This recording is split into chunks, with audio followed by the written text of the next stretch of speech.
ना, टेक्नोलॉजी आती है तो पुरानी चीजें कहीं ना कहीं पीछे छूटती जाती हैं, वही चीज यहाँ पे।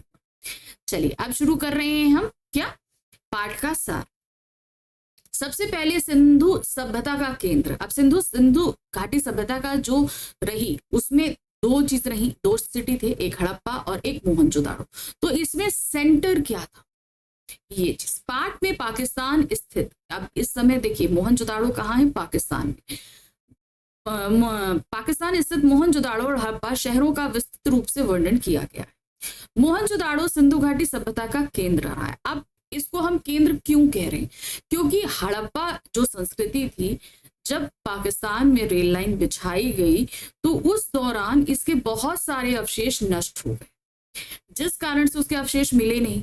तो इसलिए एक तरीके से हम कहेंगे तो उसे ठीक से कहते हैं ना, हमें जानकारी हड़प्पा की नहीं मिल पाई। तो ज्यादातर जो एक बहुत अच्छे संरक्षित रूप में जो मिला शहर वो था मोहनजोदाड़ो, इसीलिए इसे केंद्र बिंदु भी कह दिया गया। ये शहर ताम्रकाल के शहरों में अपनी बड़ी बड़ी गलियों व इमारतों की अनुभूति कराते हुए सबसे बड़ा शहर रहा। ताम्रकाल का मतलब क्या होता है, जब हमारे पास कागज नहीं था, हम पत्तों पर लिखा करते थे। इनकी जनसंख्या लगभग 85,000 रही होगी। खुदाई में प्राप्त मोहरे, इमारतें, खिलौने व बर्तन आदि इस सभ्यता की जानकारी देते हुए बताते हैं कि यह शहर किस प्रकार पूर्णता योजना के अनुसार बसाया गया।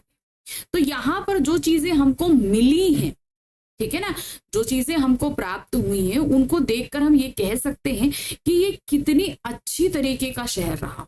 क्योंकि ऐसा अच्छा शहर मिल पाना आज के समय में, देखिए हमारे यहाँ भी प्लांट सिटी अब बनने लगी है, तो भारत की जो सबसे प्लांट सिटी हम वो कहेंगे वो है चंडीगढ़। तो उसको भी बनाने के लिए कहीं ना कहीं इसी मोहनजोदाड़ो और हड़प्पा, मतलब मोहनजोदाड़ो को देख कर ही इस सभ्यता को बसाने की कोशिश की गई। अब आगे देखते हैं कि आगे इसमें और क्या दिया गया है। नगर नियोजन एवं बौद्ध स्तूप, ठीक है। अब जो बौद्ध स्तूप है उसी के नीचे से ये मिलना शुरू हुआ, तो उसके बारे में क्या दिया गया है। मोहनजोदाड़ो में सबसे ऊंचे चबूतरे पर बड़ा बौद्ध स्तूप है, ठीक है, सबसे बड़ा चबूतरा, यानी कि शहर का हम सबसे बड़ा एरिया जो कहेंगे। करीब 25 फुट ऊंचे चबूतरे पर 26 सदी पहले बनी ईंटों के दम पर स्तूप को आकार दिया गया, ठीक है। स्तूप को किसमें आकार दिया, ईंटों से, वो भी 26वीं सदी में बनी। वर्ष 1922 में बौद्ध स्तूप के आसपास की गई खुदाई में यहाँ ईसा पूर्व के निशान पाए गए। अब एक्चुअली क्या था ना, ये बौद्ध स्तूप के नीचे ही जब खुदाई हुई तभी हमको पता चला कि यहाँ से नीचे कुछ है। तो पहले जब खुदाई हुई तो ईसा पूर्व के यहाँ पर निशान मिले। भारत की सिंधु घाटी सभ्यता सबसे प्राचीन सभ्यता है। इसका वैज्ञानिक आधार पाए जाने पर मिस्र और मेसोपोटामिया की सभ्यता के अनुरूप ही यह सभ्यता आंकी गई है।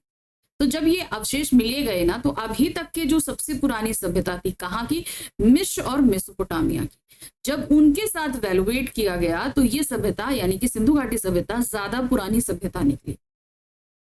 यह शहर भारत का लैंडस्केप है, क्योंकि इस शहर को बनाने व यथार्थ स्वरूप देने का कार्य पूर्व नियोजित व्यवस्था के अनुसार एक संपूर्ण प्रणाली के अनुरूप किया गया। अब इन्होंने कहा ना कि ये शहर, यहाँ पर लोग कहते हैं ना, मोस्टली क्या होता है, लोग आते हैं, बसते जाते हैं और शहर बनता जाता है, यही होता है। लेकिन जिस तरीके से ये शहर बनाया गया, पहले इस शहर को पूरी तरीके से बनाया गया कि भाई यहाँ मंदिर होगा, यहाँ स्नानागार होगा, यहाँ पर कुंड होंगे, यहाँ पे लोगों के रहने की जगह होगी, यहाँ पे निम्न दर्जे के लोग रहेंगे, यहाँ उच्च दर्जे के लोग रहेंगे। पूरी चीज प्लान करी गई, पूरी सिटी को बनाया गया, फिर लोग आकर यहाँ पर रहे, ठीक है ना। यही चीज उन्होंने बोली कि नियोजित व्यवस्था के अनुसार एक संपूर्ण प्रणाली के अनुरूप किया गया है, पूरा यहाँ पर डेवलप किया गया, फिर उसके बाद लोगों को यहाँ पर ठहराया गया। आधुनिक योजनाएं जो आजकल के शहरों को व्यवस्थित करने के लिए बनाई जाती हैं, वे सिंधु सभ्यता के शहरों के बराबर नहीं है। यानी देखिए, इतनी पुरानी सभ्यता जो पूरी अच्छी तरीके से बनी थी, मगर आज की हम अगर नगर व्यवस्थाएं देख लें तो वैसी बिल्कुल भी नहीं है। इस शहर के दक्षिण में कुछ कामगारों की बस्तियां हैं, ठीक है। अब आते हैं संपर्क वर्ग की बस्तियां। तो ये तो बता दिया कि कामगारों की बस्ती है। संपर्क वर्ग की बस्तियां, या संपर्क मतलब जो धनी वर्ग, एक तरीके से जो संपन्न है, जिनके पास सब कुछ है, उस वर्ग की बस्तियां कहाँ पर। इस सभ्यता की सबसे सुंदर व्यवस्था यह थी कि समाज को विकसित करने के लिए कार्य करती थी। यानी कि समाज, जो लोग निम्न दर्जे के हैं उनके लिए आप काम करिए, डेवलपमेंट के ऊपर काम करती थी। यह सभ्यता सबसे सुंदर थी और पूर्णतः विकसित होने के कारण आज भी हम उस सभ्यता के उदाहरण देते हैं। ठीक है, अब देखिए कोई चीज अच्छी होगी तभी तो हम उसको ऐसा एग्जाम्पल यूज करेंगे ना। तो मोहनजोदाड़ो की सभ्यता में भाई उसका कोई शिलालेख या लिखित रूप में हमें कुछ नहीं मिला। जो मिला वह खुदाई के दौरान मिला, और जो कुछ मिला वो इतना अच्छा था कि उस समय की लोगों के रहन सहन, खान पीन, उनकी सोच, सब चीज को रिफ्लेक्ट करती थी।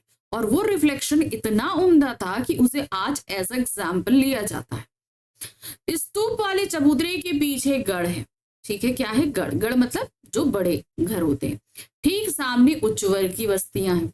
गढ़ का मतलब क्या हो गया कि मतलब जो एक राजा होता है, एक हेड होता है ना, जो उस तरीके से वो हेड का एक था।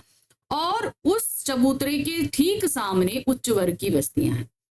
उसके पीछे 5 किलोमीटर दूर सिंधु नदी बहती। अब मान लीजिए जो बौद्ध स्तूप है वो सेंटर है।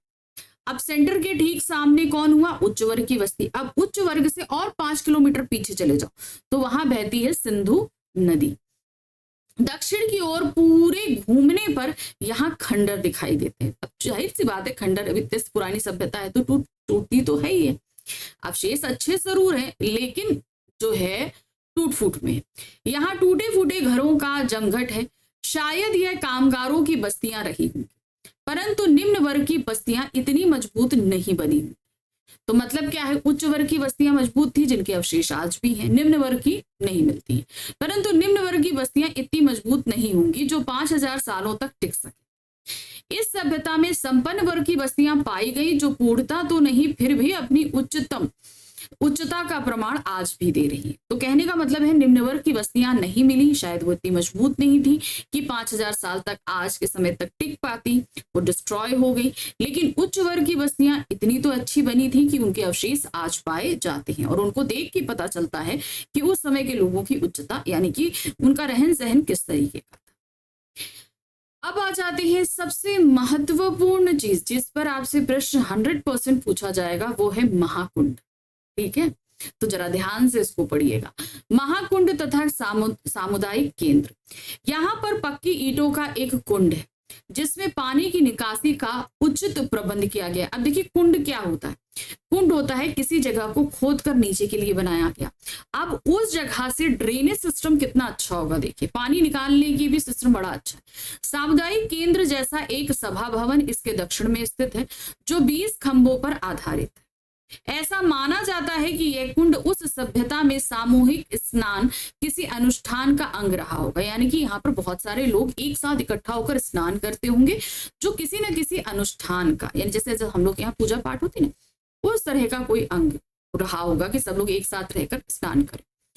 यह 25 फुट चौड़ा और 7 फुट गहरा है। इसके उत्तर में 2 पांत में 8 स्नान घर हैं जिसका कोई भी द्वार एक दूसरे के सामने नहीं खुलता। अब स्नान घर का मतलब है क्या? अब जैसे होता है ना, आप लोग स्विमिंग पूल जाते हो, स्विमिंग पूल में किया, फिर उसके बाद बाहर निकलते हो तो चेंजिंग रूम्स होते हैं। तो वो चेंजिंग रूम में करीबन 8 चेंजिंग रूम्स एक साथ बने हुए, और इन चेंजिंग रूम्स की इतनी अच्छी व्यवस्था है, किसी का भी दरवाजा किसी दूसरे के दरवाजे के सामने नहीं खुलता। इतनी बढ़िया व्यवस्था की गई। इस कुंड के अनुष्ठानिक होने का प्रमाण माना गया है कि मतलब जरूर कोई एक बड़ा पूजा पाठ हुआ करता होगा जिस समय इस कुंड में स्नान का प्रोविजन हुआ करता होगा, यानी कि सभी लोग एक साथ होकर बात लेते थे। इस कुंड में प्रयोग हुई पक्की ईंटें, चूने, चिरौड़ी के गाड़े तथा सफेद डामर आज भी सिद्ध वास्तुकला का एक श्रेष्ठ नमूना। जैसे हम लोग हैं ईंटें जोड़ने के लिए सीमेंट का इस्तेमाल करते थे, उस समय तो सीमेंट नहीं था, फिर क्या होता था? तो उन्होंने उन पक्की ईंटों को चूने, चिरौड़ी के गाड़े, जो बहुत सारा एक गाढ़ा सा घोल जैसे सीमेंट लगाया जाता है, और उसमें उन्होंने सफेद डामर मिलाकर जो है एक पक्का सा सोल्यूशन बनाया जिससे इन ईंटों को जोड़ा। इससे इन जोड़ने से जानते हो क्या हुआ? जब सफेद डामर जोड़ा गया तो ये क्या हो गया, ये वाटर प्रूफ हो गया, जिसकी वजह से स्नान घर का पानी बाहर की तरफ लीक नहीं करता था और बाहर का गंदा पानी अंदर की तरफ नहीं आता था। अब आते हैं फसल। भाई देखिए महाकुंड के बारे में हमने आपको बता दिया, अब आते हैं फसल के बारे में कि पहले तो जब खुदाई की गई तो लगता था कि भाई यहाँ कोई फसल नहीं उगाई जाती, लेकिन यहाँ से गेहूं के अवशेष मिले। विद्वानों का मानना है कि इस नगर के लोग मूलतः खेतीहर और पशुपालक ही थे। लोहा प्रारंभ में नहीं था, परंतु पत्थर और तांबे की बहुतायत थी। ठीक है, पहले क्या था, पत्थर और तांबा बहुत था मगर लोहा नहीं था। पत्थर सिंध में तथा तांबे की खानें राजस्थान में ही थी, जिनका खेती बाड़ी में प्रयोग किया जाता था। यहाँ अनेक प्रकार की फसलें जैसे गेहूं, जौ, सरसों, चने, कपास, खजूर, खरबूजा और अंगूर आदि का उत्पादन किया जाता है। तो जब शुरू में जब इसको खोदा गया था ना, तो किसी तरह की फसल का अवशेष नहीं मिला, तो लोग लगता था कि यहाँ के लोग फसल नहीं करते थे, क्योंकि अभी जो एट प्रेजेंट इसका एटमॉस्फेयर है वो एक रेगिस्तान है। तो लोगों ने सोचा कि शायद ऐसा हो, लेकिन जैसे जैसे खुदाई होती गई, यहाँ बहुत सारे करीबन मेरे ख्याल से शायद 700 कुएं मिले, तो उस हिसाब से ये लगाया गया कि नहीं, पानी की व्यवस्था तो यहाँ अच्छी थी। तो फिर और जब खुदाई हुई तब ये फसलों के भी अवशेष मिले, तब ये अंदाजा हुआ कि जो है फसलें भी उगाई जाती थी। अधिकतर कामगार खेत में ही काम करते थे। बैलगाड़ियों का प्रयोग ढुलाई के लिए होता था। अब आप ये कहोगे कि भाई बैलगाड़ी कैसे मिली? बैलगाड़ी, जो रास्ते बनाए गए हैं ना, यहाँ चलने के लिए जो रास्ते बनाए गए, उन रास्तों में बैलगाड़ी के पहियों के निशान मिले, जिससे ये अंदाजा लगाया जाता है कि यहाँ पर बैलगाड़ी का प्रयोग किया जाता था। अब आते हैं जल व्यवस्था। मैंने कहा ना कि यहाँ करीबन 700 कुएं मिले, तो इसे जल व्यवस्था भी कहा जाता है। सिंधु घाटी सभ्यता की जगह एक जल सभ्यता भी कहा जाता है, क्योंकि यहाँ पानी की बहुतायत तो थी मगर निकासी का भी बहुत अच्छा प्रोविजन था। पानी को सिटी से बाहर करना हो या पानी का डिस्ट्रीब्यूशन हो, बहुत ही उम्दा तरीके से किया गया था। सफाई का ध्यान रखा जाता था। पानी की निकासी के उचित प्रबंध के कारण किसी भी रूप में यहाँ बीमारी का प्रकोप अधिक नहीं हो सकता था, क्योंकि नालियां आदि उचित रूप में ढकी हुई हैं। जैसे हम लोग अक्सर देते हैं ना, शहरों में आजकल भी हम लोग के शहरों में क्या है, नाले वगैरह खुले रहते हैं। खुले रहने की वजह से बाहर की गंदगी उसमें पड़ती है, जैसे वो चोक होता है, फिर जो गंदगी बहती है उससे भी बहुत ज्यादा इन्फेक्शंस होने के डर रहते हैं। लेकिन आज से 5000 साल पहले की ये सभ्यता में जितनी भी नालियां थी वो पूर्ण रूप से ढकी पाई गई, और निकासी की व्यवस्था इतनी अच्छी कि जैसे आपके घर से पानी निकल रहा है तो वो एक छोटे से हौज में आएगा, फिर हौज से एक बड़ी नाली जाएगी, जो फिर एक हौज में जाएगा, और फिर उसका प्रबंध पूरी तरीके से शहर से बाहर किया जाता है।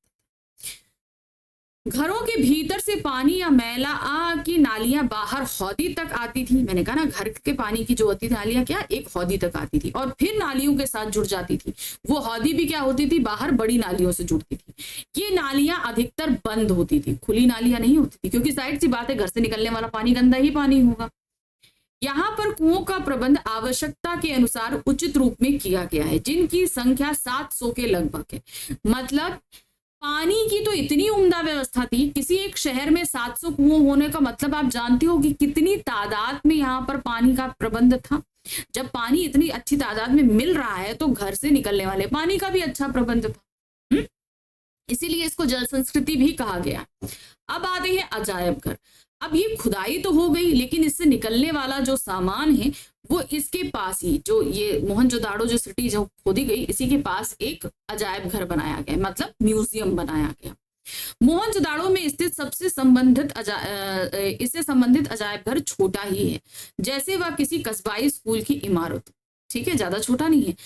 यहाँ अधिक सामान नहीं है। अहम चीजें कराची, लाहौर, दिल्ली और लंदन में। बात यह है कि जब इसकी खुदाई शुरू हुई तो उस समय हमारे देश में अंग्रेजों का प्रभाव था, पाकिस्तान बना नहीं था। तो जब ये खुदाई हुई तो जो बहुत ही अच्छे अच्छे हालात में सामान निकला वो लंदन चला गया। फिर उसी के पास, अब चूंकि ये जिस एरिया में था वहां पे पास कराची था, लाहौर था, इन सब जगहों पर रखा गया। फिर भाई जब हमारा क्या कहते हैं बंटवारा हो गया तो वो हिस्सा चला गया पाकिस्तान में। तो जो म्यूजियम जो उस समय इंडिया में थे वो भी पाकिस्तान में चले गए। तो इस तरीके से अधिकतर सामान कहाँ है इस समय, पाकिस्तान में ही है। काला पड़ गया। अब जो ये आपके ये ना जितना सामान है ये इन अजायब घरों में रखा है। इन अजायब घरों में है क्या चीज, देखिए। काला पड़ गया गेहूं, तांबे और कांसे के बर्तन, मोहरे, चाक पर बने विशाल मृगभांड, उन पर काले भूरे चित्र, चौपड़ की गोटियां, तांबे का आईना, मतलब मिरर भी जो होता था वो पूरी तरीके से नक्काशी किया होता था, पूरा तांबे का, और पत्थर के औजार आदि के बारे में अली नवाज बताता है। अली नवाज यानी कि उनके जो गाइड थे। यहाँ पर सोने के गहने भी थे, लेकिन वे चोरी हो गए। अजायब घर में प्रदर्शित चीजों में औजार तो हैं, पर हथियार नहीं। औजार का मतलब है जैसे मिट्टी खोदने के लिए फावड़ा है, हसिया है, ये सब चीजें।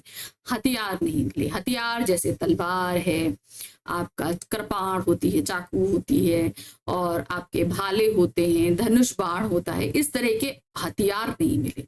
काम करने के लिए जितने औजार की जरूरत होती है वो सब मिले। यहाँ कुछ सुइयां भी मिली हैं। सुइयों के अलावा हाथी दांत और तांबे के सुए मिले। सुई मतलब बहुत पतली होती है, सुए मतलब थोड़ा मोटे सुइयां, जो बड़ी बड़ी और मोटी सुइयां होती है उन्हें सुए कहते हैं। नर्तकी और दुशाला ओढ़े दाढ़ी वाले नरेश की मूर्ति भी मिली है, जिन्हें क्या कहा जाता है, याजक नरेश। जो दाढ़ी वाले मूर्ति नरेश की मूर्ति मिली है ना, उसे क्या कहते हैं, याजक नरेश। लेकिन इसका प्रमाण मिलना अब मुश्किल है, क्योंकि सिंधु नदी के पानी में से खुदाई के स्थान तक दलदल की समस्या उत्पन्न हो गई है, जिससे खुदाई को अब बंद करना पड़ा। अब क्या भाई, खुदाई कर तो हम रहे थे, अब चूंकि बगल में ही सिंधु नदी बहती है, तो क्या हुआ कि उससे दलदल बन गया। अब जहां तक खोदा जा सकता था वहां तक खुदाई हो, और उसके बाद वो खुदाई बंद करनी पड़ी। लेखक ने इस सभ्यता के इतिहास को इतने सुंदर रूप में वर्णित किया है जैसे मोहनजोदाड़ो सभ्यता उनकी जानी पहचानी सी। तो इस सभ्यता को उन्होंने बहुत खूबसूरती से वर्णित किया। इवन वो बताते हैं ना कि इनकी दीवारों पर अगर हम पीठ लगाकर खड़े हो जाएं तो आज भी बैलगाड़ियों के आने जाने की आवाज उन्हें स्वतः ही सुनाई देती है। तो मतलब उन्होंने इस तरीके से इस लेख को लिखा है कि हमारे सामने उसे जीवंत किया है। ठीक है, तो प्रश्न मैं आपके लिए यहाँ पर लेकर आई।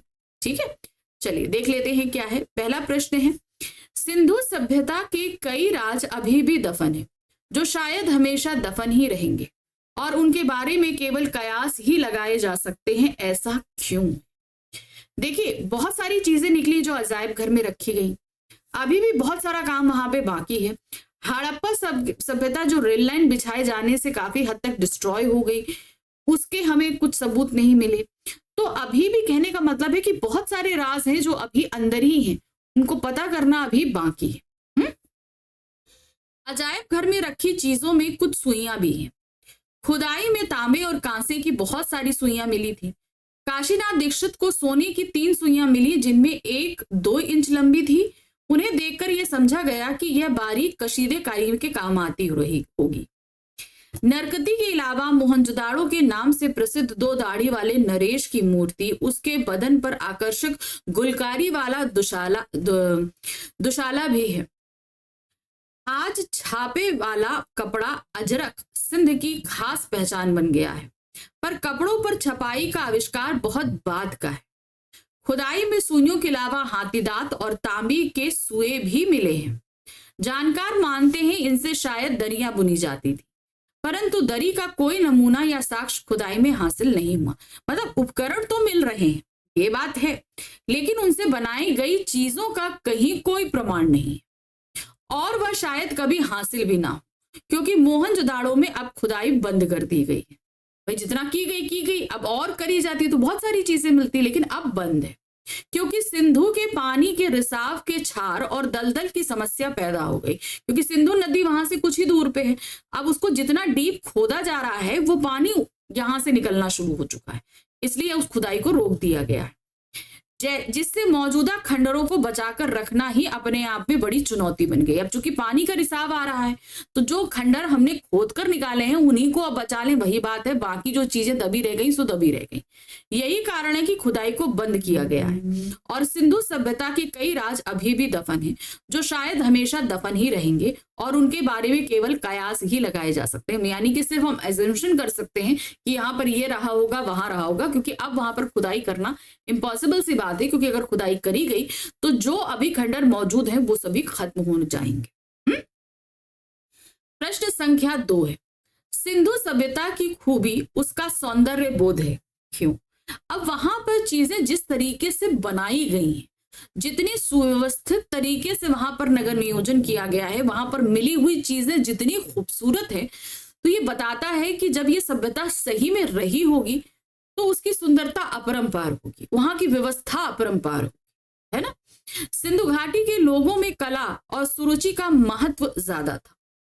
वास्तुकला का नगर नियोजन ही नहीं, धातु और पत्थर की मूर्तियां, मृद भाण, उन पर चित्रित मनुष्य, वनस्पति और पशु पक्षियों की छवियां, सुनिर्मित मोहरे, उन पर बारीकी से उत्कीर्ण आकृतियां, खिलौने, केश विन्यास, आभूषण, सबसे ऊपर सुघड़ अक्षरों का लिपि रूप सिंधु सभ्यता की तकनीक सिद्ध से ज्यादा कला सिद्ध जाहिर करता है। कि मतलब इन्होंने ये सारी चीजें टेक्निक डेवलप तो करी, लेकिन हर चीज में सुंदरता जरूर रखी। कंघी में इतनी कलाकारी है, बच्चों के खिलौनों में कलाकारी है, मतलब कौन सी ऐसी चीज है जिसके अंदर कला आपको दिखेगी नहीं? हर एक चीज में कलाकारी है। एक पुरातत्ववेत्ता के मुताबिक सिंधु सभ्यता की खूबी उसका सौंदर्य बोध है, जो राज पोषित या धर्म पोषित ना होकर समाज पोषित था। यानी कि यहाँ पर कोई राजतंत्र के डर से काम नहीं करता था, किसी धर्म के डर से यहाँ पर कोई शासन व्यवस्था नहीं थी। यहाँ पर सब समन्वय के रूप में, समझदारी के रूप में समाज को उच्च लेकर चलते थे। शायद इसीलिए आकार की भव्यता की जगह उसमें कला की भव्यता दिखाई देती है। तो यहाँ पर बहुत बड़ा नहीं है, लेकिन जो है वो बहुत सुंदर है, ये चीज कही गई है। प्रश्न संख्या 3 है, क्यों माना जाता है कि मोहनजोदाड़ो में अनुशासन तो जरूर था, पर वो अनुशासन ताकत के बल पर नहीं था? देखिए, वहां पर खुदाई में बहुत सारी चीजें मिली, वहां पर औजार मिले हैं, लोगों के डेली उपयोग करने वाली चीजें मिली हैं, लेकिन किसी तरह के अस्त्र शस्त्र नहीं मिले। क्योंकि देखिए, किसी भी राजतंत्र में अगर राजा है तो जाहिर सी बात है अस्त्र शस्त्र मिलेंगे, वहां पर ऐसे महल, ऐसे प्रासाद मिलेंगे, कुछ ऐसे भवन मिलेंगे जो उच्च होंगे, लेकिन ऐसा कुछ नहीं मिला कि जो बताता हो कि शासन व्यवस्था का ये राजा का घर है या यहाँ पर ये जो है अस्त्र शस्त्र इस्तेमाल होते हों। इस तरह का कोई भी चीज नहीं होता है कि वहां पर जो है ताकत के बल पर अनुशासन किया जा रहा था, या ताकत के बल पे वहां पे शासन करके लोगों के बीच जो है वो एक अनुशासन स्थापित किया गया था। अजायब घर में प्रदर्शित चीजों में औजार तो हैं, पर हथियार कोई नहीं है। मैंने बोला ना, अस्त्र शस्त्र नहीं है, यानी कि हथियार नहीं है। मोहनजोदाड़ो क्या, हड़प्पा से लेकर हरियाणा तक समूची सिंधु सभ्यता में हथियार उस तरह कहीं नहीं मिले जैसे किसी राजतंत्र में होते हैं। जहां पर राजा का राज्य होता है वहां पर हथियार मिलते हैं, मगर इसमें किसी तरह के हथियार नहीं मिले। इस बात को लेकर विद्वान सिंधु सभ्यता में शासन और सामाजिक प्रबंध के तौर तरीकों को समझाने की कोशिश कर रहे हैं कि वहां, अब इसी के बिल पर उन्होंने अपने एक असम्पशन लगाया कि भाई इस तरीके से शासन वहां होता होगा, ऐसा होता होगा, क्योंकि वहां कोई अनुशासन तो जरूर था, पर वो अनुशासन ताकत के बल पर नहीं था। वे मानते हैं कि कोई सैन्य सत्ता शायद यहां ना रही हो, मगर कोई अनुशासन जरूर था जो नगर योजना, वास्तुशिल्प, मुहर ठप्परों, पानी या साफ सफाई जैसी सामाजिक व्यवस्थाओं आदि में एक रूपता तक को कायम रखे हुए थे। यानी कि कुछ तो ऐसा था कि यहाँ पर सब कुछ सुव्यवस्थित था, सब कुछ अनुशासित था, लेकिन वो ताकत के बल पर नहीं था, किसी के डर से नहीं था, कोई धर्म नहीं था। जो कुछ था वो वहां पर लोगों के आपसी समन्वय के साथ था, समझदारी के साथ था, मिलजुल कर सब वो काम कर रहे थे। प्रश्न संख्या 4 है, मोहनजोदाड़ो की खुदाई में कौन कौन सी चीजें निकली हैं और वे कहाँ हैं? अभी तो हम बहुत कुछ बता चुके हैं कि बर्तन हैं, खिलौने हैं, अनाज है, सुइयां हैं, बहुत सारी चीजें मिली हैं। ये सारी चीजें काफी हद तक तो वहीं पर बनाए गए एक अजायब घर में रखी गई, लेकिन ज्यादातर जो है वो दिल्ली और लाहौर में है। ठीक है, चलिए देखते हैं क्या है। मोहनजोदाड़ो की खुदाई में निकली पंजीकृत चीजों की संख्या 50,000 से ज्यादा है, जिनको नंबर्स दिए गए, मगर जो मुट्ठी भर चीजें अजायब घर में प्रदर्शित हैं, पहुंची हुई सिंधु सभ्यता की झलक दिखाने की काफी है। काला पड़ गया गेहूं, तांबे और कांसे के बर्तन, मुहरे, वाद चाक्र पर बने विशाल मृदंग भाण, उन पर काले भूरे चित्र, चौपड़ की गोटियां, दिए, माप तौल के पत्थर, तांबे का आईना, मिट्टी की बैलगाड़ी और दूसरे खिलौने, जो 2 पाटन वाली चक्की, कंघी, मिट्टी के कंगन, रंग बिरंगे पत्थरों के मनकों वाले हार और पत्थर के औजार, ये सभी चीजें वहां मिली हैं। और इनमें ज्यादातर चीजें जो हैं वो लाहौर के म्यूजियम में है या दिल्ली के म्यूजियम में है, और इसके अलावा कुछ वहां पे भी एक छोटा सा म्यूजियम बनाया गया है जहां पर वो रखी हुई है। प्रश्न संख्या 5 है, मोहनजोदाड़ो के घरों में टहलते हुए लेखक को कुलधारा की याद क्यों आई? कुलधारा की याद आई क्यों? इसका रीजन है, देखिए, कुलधारा जो है एक पूरा बसा बसाया घर था, लेकिन पूरा खाली पड़ा हुआ, वहां पर कोई नहीं रहता, सिर्फ खंडहर मात्र बना है।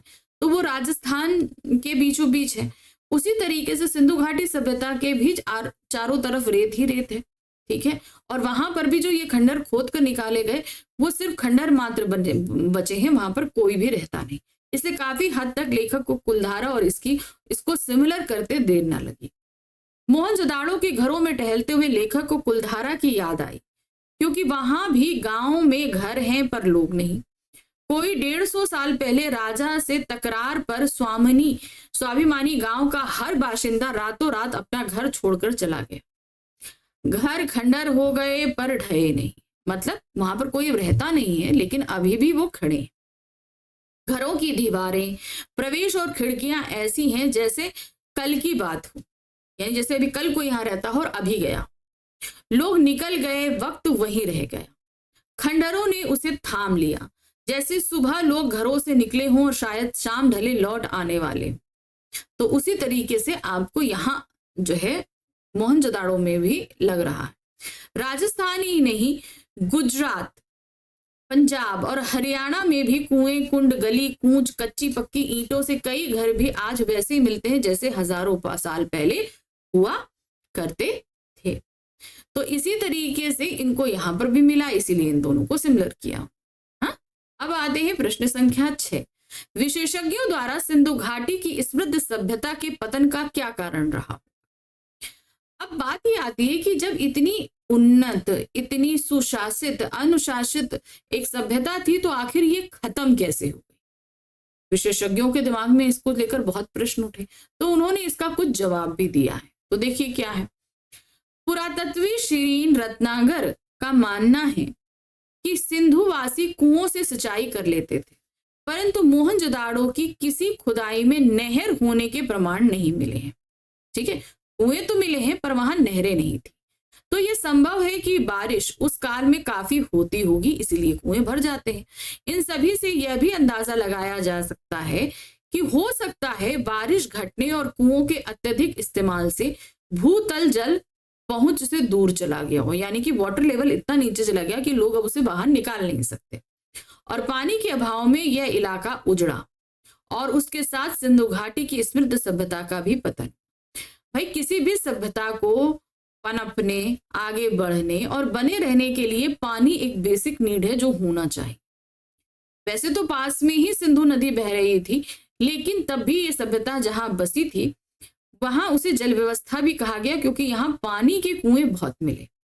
लेकिन ये लगाया जा रहा है कि जब पानी था तो ये सभ्यता कैसे उजड़ी, तो उसमें ये अंदाजा लगाया जा रहा है कि हो सकता है कि जो पानी की व्यवस्था थी इसमें पानी ही प्रचुर मात्रा में नहीं रही कि सबकी जरूरतों को पूरा कर पाती, इसीलिए ये सभ्यता नष्ट हो गई। प्रश्न संख्या 7 है, कैसे अंदाजा लगाया गया कि मोहनजोदाड़ो का वातावरण आज के वातावरण से अलग था? वहां के जो खंडहर मिले, वहां के दरवाजे, वहां की खिड़कियों, इन सब से कहीं ना कहीं इसका अंदाजा लगाया जा सकता है। मोहनजोदाड़ो के किसी घर में खिड़कियां या दरवाजों पर छज्जों के चिन्ह नहीं है। ठीक है, खिड़कियां बनती है ना तो उसके आगे ऐसे करके थोड़ा बनाया जाता है, शेड बनाया जाता है, वो नहीं है। अक्सर गर्म इलाकों के घरों में छाया के लिए यह आम प्रावधान होता है, और खास तौर से जो घर बहुत ही गर्म इलाके में हो, जैसे सिंधु घाटी सभ्यता को आप अभी देखो तो वो रेगिस्तान में है, तो जाहिर सी बात है अगर उनमें छज्जे नहीं मिले हैं तो उस समय ये रेगिस्तान नहीं रहा होगा। इससे यह अंदाजा लगाया गया कि उस वक्त यहाँ इतनी कड़ी धूप नहीं पड़ती होगी। मोहनजोदाड़ो की जानी मानी मोहरों में पशुओं के चिन्ह हैं, जैसे शेर, हाथी और गैंडा।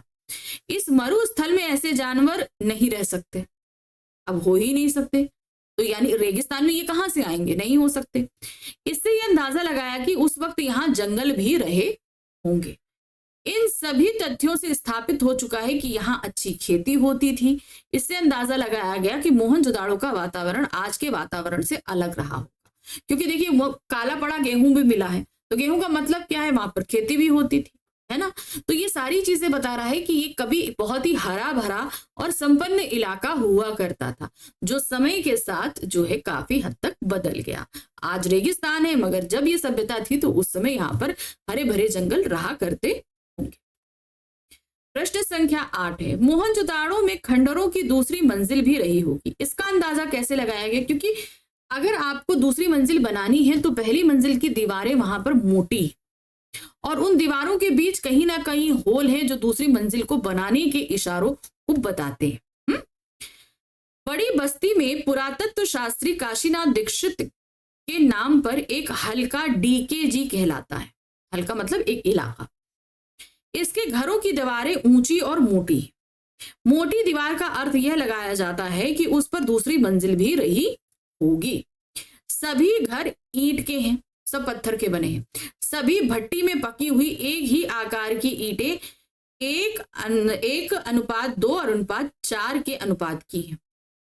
इन घरों में दिलचस्प बात यह है कि सामने की दीवार में केवल प्रवेश द्वार बना है, कोई खिड़की नहीं है। खिड़कियां शायद ऊपर की दीवार में रहती हूं, यानी दूसरी मंजिल पर। हालांकि सभी घर खंडर हैं और दिखाई देने वाली चीजों में हम सिर्फ अंदाजा लगा सकते हैं। तो ये सिर्फ एक अजम्पशन है कि दीवारों की कंडीशन देखकर हम ये पता लग रहे हैं कि इसके ऊपर दूसरी मंजिल रही होगी, जो समय के साथ हट गई। दूसरी चीज, उनमें होल्स मिले हैं जो दूसरी मंजिल खड़ी करने के इशारे हो सकते हैं। अब चूंकि खिड़की नहीं है तो अंदाजा लगाया जाता है कि भाई दरवाजे के बगल में खिड़की होती है, कौन आया ये देखने के लिए। तो ये बात है कि ऊपर से देखा जाता होगा, क्योंकि नीचे जो है वो सर्वेंट्स के लिए घर होता होगा। तो ज्यादातर लोग समय ऊपर रहते होंगे, इसलिए ऊपर से झांक कर ये चीजें देखते होंगे। तो ये कुछ सिर्फ अंदाजे हैं जो लगाए जा रहे हैं। कुछ घरों के ऊपर की मंजिल के निशान हैं पर सीढ़ियां नहीं है। शायद यहाँ लकड़ी की सीढ़ियां रही होंगी जो समय के साथ नष्ट हो गई। कुछ घरों में बाहर की तरफ सीढ़ियों के संकेत है, जहां शायद ऊपर और नीचे अलग अलग परिवार रहते हैं। छोटे घरों की बस्ती में छोटी सकरी सीढ़ियां हैं, उनके पायदान भी ऊंचे हैं। ऐसी जगह की तंगी की वजह से होता है। कम जगह में जो ऊंची ऊंची सीढ़ियां बनती है, बताते हैं कि जगह उतनी नहीं थी, इसलिए ऊंची ऊंची सीढ़ियां बना दी जाती हैं। प्रश्न संख्या 9 है, सिंधु घाटी सभ्यता को जल संस्कृति क्यों कहा जाता है? क्योंकि यहाँ करीबन 700 से ज्यादा कुएं मिले हैं, पानी की व्यवस्था बहुत अच्छी है, कुंड मिले हैं, तो निकासी का जो व्यवस्था है पानी की वो भी बहुत उत्तम है। तो इसी वजह से इसको जल संस्कृति कहा जा सकता है। मोहनजोदाड़ो में इमारतों से पहले जो चीज दूर से ध्यान खींचती है वह है कुओं का प्रबंध। ये कुएं भी पक्की हुई एक ही आकार की ईंटों से बने हैं। इतिहासकार कहते हैं कि सिंधु घाटी सभ्यता संसार में पहली ज्ञात संस्कृति है जो कुएं खोदकर भूजल को तक पहुंची। यानी कि इससे पहले तो जो संस्कृतियां मिली हैं वो सभी नदी के किनारे ही मिली, तो वहां से नदी के पानी से अपनी जरूरत पूरी करते थे। लेकिन ये सभ्यता ऐसी है जो जमीन खोद के जमीन के पानी का उपयोग कर रही थी। उनके मुताबिक केवल मोहनजोदाड़ो में 700 के करीब कुएं मिले थे। सिर्फ मोहनजोदाड़ो, हड़प्पा की बात हम नहीं कर रहे, सिर्फ वहां पर 700 कुएं मिले। नदी, कुएं, कुंड, स्नानागार और बेजोड़ पानी निकासी, इन सभी को देखते हुए विशेषज्ञ की माने तो सिंधु घाटी सभ्यता को जल संस्कृति कह सकते हैं कि ये एक अच्छी उत्तम जल संस्कृति है, ये कहा जा सकता। प्रश्न संख्या 10 है, विशाल कोठार के इस्तेमाल के बारे में क्या अंदाजा लगाया गया है? कुंड की दूसरी तरफ एक बहुत विशाल कोठरी है, अब वो किस काम आती होगी? ये क्या इसका विशेषज्ञों ने क्या अंदाजा लगाया और किस बेसिस पे लगाया? कुंड की दूसरी तरफ विशाल कोठार है। इन कोठारों में शायद कर के रूप में हासिल अनाज जमा किया जाता होगा, यानी कि जो अनाज आता है उसे रखा जाता होगा। यह अंदाजा इसके निर्माण रूप को खासकर चौकियों और हवादारी को देखकर लगाया गया, यानी कि वहां हवा आने जाने का जो प्रबंध है, उसकी चौकसी के लिए जो प्रबंध है, उससे यह अंदाजा लगाया। यहाँ 9 चौकियों की 3 कतारें हैं। उत्तर में एक गली है जहां से बैलगाड़ियों में इस अनाज को लाया या ले जाया जाता होगा। बैलगाड़ी आने जाने का निशान कैसा है? क्योंकि वहां रास्ते पर बैलगाड़ी के पहियों के निशान मिले हैं। बैलगाड़ियों के प्रयोग के साक्ष्य सिंधु घाटी सभ्यता में मिले हैं कि यहाँ पर बैलगाड़ी इस्तेमाल होती होगी, क्योंकि वहां पर उनकी जो सड़क है जो पत्थरों से बनी है उन पर बैलगाड़ी के निशान मिले हैं। प्रश्न संख्या 11 है, सिंधु घाटी के दौर में व्यापार ही नहीं उन्नत खेती भी होती थी, यह कैसे साबित हो सकता है? क्योंकि पर वहां पर मिले हुए जो अनाज है उससे ये साबित होता है, जो वहां पर औजार मिले हैं इससे सब, क्योंकि शुरू शुरू में ये लगाया जाता था कि यहाँ खेती नहीं होती थी, लेकिन पानी की इतनी व्यवस्था, काला पड़ा अनाज, औजार, ये सारी चीजें बताते हैं कि ये लोग खेती करते थे। सिंधु घाटी के दौर में व्यापार ही नहीं, उन्नत खेती भी होती थी, परंतु कई वर्षों तक यह माना जाता रहा कि सिंधु घाटी के लोग अन्न नहीं उगाते। पहले ये माना जाता था कि वो नहीं उगाते, बल्कि दूसरी जगह से उनका आयात करते थे। परंतु नई खोज ने इस ख्याल को निर्मूलन साबित कर दिया। अब ये नई खोज क्या थी? बल्कि अब कुछ विद्वान मानते हैं कि सिंधु घाटी मूलतः खेतीहर और पशुपालक सभ्यता ही थी, यानी कि यहाँ पर खेती बहुत ज्यादा होती थी और पशु का पालन भी होता था। वहां लोहा शुरू में नहीं था, पर पत्थर और तांबे की बहुतायत थी। पत्थर सिंध में ही था, तांबे की खानें राजस्थान में थी। इतिहासकार इरफान हबीब के मुताबिक यहाँ के लोग रबी की फसल लेते थे, जिनमें कपास, गेहूं, जौ, सरसों और चने की उपज के पुख्ता सबूत खुदाई में मिले हैं। अब खुदाई में ये सारी चीजों के अंश मिले हैं, इसी से वो लोग अजम्पशन लगा रहे हैं कि यहाँ पर ये खेती हुआ करती थी। वह सभ्यता का तर युग था। सत्तर युग मतलब कि यहाँ पर प्रचुर मात्रा में पानी था, खेती थी, हरियाली थी, जानवर थे, सब कुछ था, इसीलिए इसे तर युग कहा गया। धीमे धीमे सूखे में ढल गया, यानी कि पानी धीरे धीरे खत्म होने लगा। विद्वानों का मानना है कि यहाँ ज्वार, बाजरा, रागी की उपज होती थी। लोग खजूर, खरबूजे और अंगूर उगाते थे, झाड़ियों से बेर जमा करते थे। कपास की खेती भी होती थी। कपास को छोड़कर बाकी सबके बीज मिले। अब कपास होता था ये कैसे पता? क्योंकि कपड़ा मिला है, इससे पता चल रहा है। बीज नहीं मिले हैं लेकिन कपड़ा मिला है और उन्हें परखा भी गया है। कपास की खेती का अंदाजा वहां पर सूती कपड़ा मिलने से किया गया है। ये दुनिया में सूत के 2 सबसे पुराने नमूनों में से एक है। दूसरा सूती कपड़ा 3000 ईसा वर्ष पूर्व का है, जो जॉर्डन में मिला है। तो एक सिंधु घाटी सभ्यता में मिला और एक जॉर्डन में मिला है। तो ये सबसे 2 पुराने जो हैं कपास के नमूने, हमको सूती कपड़ों के नमूने मिले हैं अभी तक। प्रश्न संख्या 12 है, मोहनजोदाड़ो की नगर नियोजन को अनूठी मिसाल के तौर पर क्यों समझा जाता है? वहां पर इस तरीके से व्यवस्था की गई है, कहते हैं ना पहले प्लान करके सिटी बनाई गई है, तो वहां पर पानी के लिए, निकासी के लिए जो नालियां हो, घर को बनाने का तरीका हो, चाहे स्नानागार में जो स्नानागार बनाए गए उन सब का दरवाजा एक दूसरे के सामने ना खुले, ऐसी बहुत सारी व्यवस्थाएं जो ये बताता है कि वो एक अनूठी नगर नियोजन व्यवस्था थी। नगर नियोजन को मोहनजोदाड़ो की अनूठी मिसाल के तौर पर समझा जाता है। आप विश्वास नहीं करेंगे, वहां की नगर नियोजन व्यवस्था से आज के आर्किटेक्ट जो हैं वो बहुत सारे नगरों को डेवलप कर रहे हैं, जिनमें एक जीता जागता सबूत भारत के चंडीगढ़ का है, ठीक है, जिसे एक हम प्लान सिटी कहते हैं, प्लान कर कर बनाई गई सिटी। क्योंकि यहाँ की इमारतें भले ही खंडरों में बदल चुकी हों, मगर शहर की सड़कों और गलियों के विस्तार को स्पष्ट करने के लिए ये खंडर काफी है। यहाँ की कमोवेश सारी सड़कें सीधी हैं या फिर आड़ी हैं। आज वास्तुकार इसे ग्रिड प्लान कहते हैं। आज के सेक्टर मार्क कॉलोनियों में हमें आड़ा सीधा नियोजन बहुत मिलता है। आप आजकल के देखेंगे यहाँ सड़क निकाल दी, वहां सड़क निकाल दी, लेकिन वहां पर हर चीज से सीधी है या आड़ी है सड़कें। कोई भी ऐसे करके, इधर करके, वैसे करके सड़कें नहीं बनी। तो बहुत ही अच्छी नगर नियोजन व्यवस्था थी, ये हम कह सकते हैं। प्रश्न संख्या 13 है, क्या मोहनजोदाड़ो में निम्न वर्ग नहीं था? ऐसा प्रश्न क्यों उठा? क्योंकि वहां पर निम्न वर्ग जैसी कोई बस्तियों के कोई अवशेष मिले ही नहीं। उच्च घर, निम्न घर, ऐसा कुछ वहां पर मिला ही नहीं। स्तूप वाले चबूतरे के पीछे गढ़ और ठीक सामने उच्च वर्ग की बस्ती है। उसके पीछे 5 किलोमीटर दूर सिंधु नदी बहती है। पूर्व की इस बस्ती से दक्षिण की तरफ नजर दौड़ाते हुए पूरा पीछे घूम जाए तो मोहनजोदाड़ो के खंडर हर जगह दिखाई देते हैं। दक्षिण में जो टूटे फूटे घरों का जमघट है वह कामगारों की बस्ती है, जो लोग काम करने वाले। हर संपन्न समाज में वर्ग में तो होते ही हैं और संभव है मोहनजोदाड़ो में भी होंगे, यानी कि संपन्न वर्ग भी है और कामगार वर्ग भी है। लेकिन क्या मोहनजोदाड़ो में निम्न वर्ग नहीं था?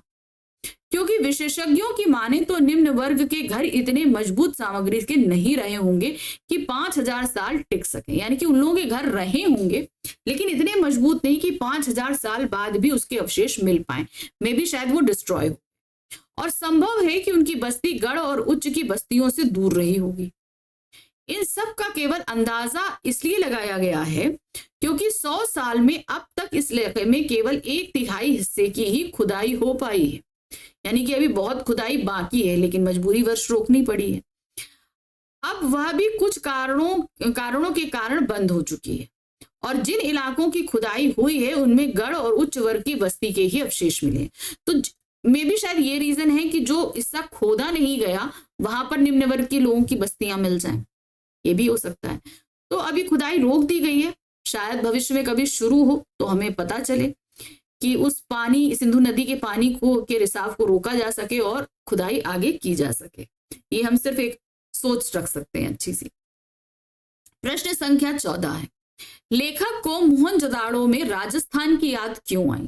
क्योंकि वहां का वातावरण बिल्कुल राजस्थान के वातावरण जैसा है। कड़ी धूप, रेगिस्तान, गर्म तपती जमीन, इस तरीके का पूरा वहां का एटमॉस्फेयर वैसे ही है जैसे राजस्थान का है। लेखक को मोहनजोदाड़ो का इलाका राजस्थान से बहुत मिलता जुलता लगा। यहाँ केवल रेत के टीले की जगह खेतों का हरापन है, बाकी यहाँ वही खुला आकाश, सूना परिवेश, धूल बबूल और ज्यादा ठंड ज्यादा गर्मी। दिन में ज्यादा गर्मी, रात में ज्यादा ठंड। परंतु यहाँ की धूप का मिजाज राजस्थान की धूप से अलग है। राजस्थान की धूप पारदर्शी है, सिंध की धूप चौंधी आती है। यानी कि उस धूप में हम देख सकते हैं लेकिन इस धूप में हमारे लिए देखना मुश्किल है। मोहनजोदाड़ो की गलियों या घरों में लेखक को राजस्थान का ख्याल आ गया क्योंकि राजस्थान और सिंध, गुजरात की दृश्यावली एक सी है। और भी कई चीजें हैं जो मोहनजोदाड़ो को राजस्थान से जोड़ जाती हैं, जैसे हजारों साल पुराने यहाँ के खेत, बाजरे और ज्वार की खेती। तो काफी हद तक जो आज प्रेजेंट राजस्थान है, आप ऐसा ही एटमॉस्फेयर जो है आप कहाँ मान सकते हैं? सिंधु घाटी। ठीक है, लेकिन अभी का नहीं, अभी का, पहले का नहीं, क्योंकि पहले तो जो एजम्पशन लगाए जा रहे हैं वहां पे बहुत हरियाली थी, खेती थी, पानी था, सब कुछ था। हम एट प्रेजेंट की बात कर रहे हैं। राजस्थान जैसा है उसी तरीके से एट प्रेजेंट जो है मोहनजोदाड़ो की परिस्थितियां हैं। प्रश्न संख्या 15 है, बौद्ध स्तूप से किस तरह दुनिया की प्राचीन सभ्यता होने के भारत के दावे को पुरातत्व का वैज्ञानिक आधार मिला?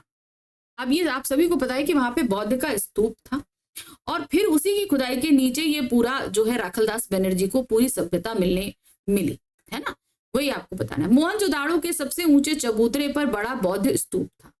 यह बौद्ध स्तूप 25 फुट ऊंचे चबूतरे पर 26 सदी पहले बनी ईंटों के दम पर बनाया गया। अब 26 सदी पहले यानी कि अब जाहिर सी बात है ये सम्राट अशोक के टाइम पे बना होगा। चबूतरे पर भिक्षुओं के कमरे भी हैं। 1922 में जब राखलदास बनर्जी यहाँ आए तब वे इसी स्तूप की खोजबीन करना चाहते थे, इस बौद्ध स्तूप की खोजबीन करना चाहते थे। इसके इर्द गिर्द जब उन्होंने खुदाई शुरू की तो उन्होंने पाया कि यहाँ ईसा पूर्व के निशान हैं, यानी कि ईसा से पहले के निशान हैं। जब भारतीय पुरातत्व सर्वेक्षण के महानिदेशक जॉन मार्शल के निर्देश पर खुदाई का व्यापक अभियान शुरू हुआ तो यह खोज विशेषज्ञों को सिंधु घाटी सभ्यता की देहरी पर ले आई। इस खोज से दुनिया की प्राचीन सभ्यता होने के भारत के दावे को पुरातत्व का वैज्ञानिक आधार मिला।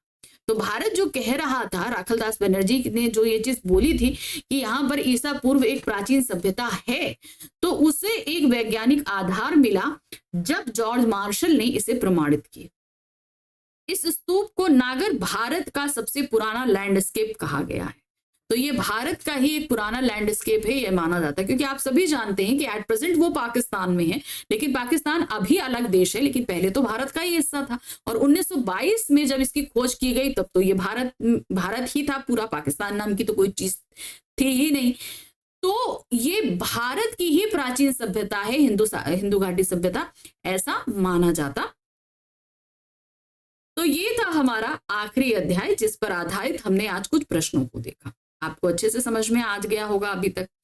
तो अभी हमारी सेकंड बुक के जो है वो अति महत्वपूर्ण प्रश्न खत्म हुए। अब सवाल उठता है कि अब क्या, अब हम शुरू करेंगे अपनी थर्ड बुक अभिव्यक्ति और माध्यम के जो अध्याय हमारे क्लास 12th में आ रहे हैं उन अध्यायों के अति महत्वपूर्ण प्रश्नों के, क्योंकि इन अध्यायों से आपके पास में लघु उत्तरीय और दीर्घ उत्तरीय दोनों तरह के प्रश्न आएंगे। इसलिए जितने प्रश्न बन सकते हैं मैं उन सभी को आपके सामने लाने का प्रयास कर रही हूं। और अध्याय समझने की जहां तक बात है तो अभिव्यक्ति और माध्यम के अध्याय मैं आपको पहले समझा चुकी हूं, तो उन्हें जरूर देखिए।